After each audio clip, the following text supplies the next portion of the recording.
দীর্ঘদিন ধরেই সিনেমা নিয়ে পর্দায় নেই বিদ্যা সিনহা মিম। 2022 সালের আলোচিত পরাণ সিনেমার পর তাকে আর সেভাবে দেখা যায়নি। এরপর তার অভিনীত দামাল নামে একটি সিনেমা মুক্তি পেলেও এর রেসপন্স খুব একটা সুবিধাজনক ছিল না। বলা যায় এরপর থেকে সিনেমা নিয়ে মিম রয়েছে আলোচনার বাইরে। তবে বিজ্ঞাপন ও ফটোশুটের কাজে তিনি নিজেকে ব্যস্ত রেখেছেন।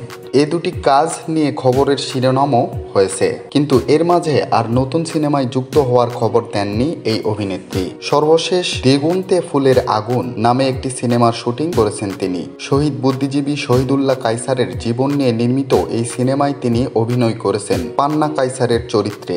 এটি পরিচালনা করেছেন ওয়াহিদ তারেক।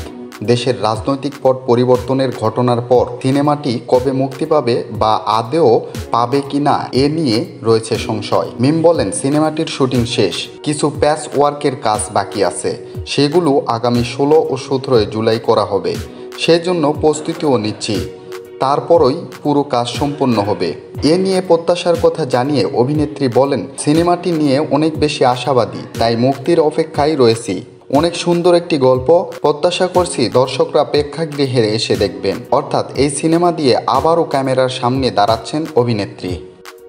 জাকির হোসেন, বন্ধন টেলিভিশন।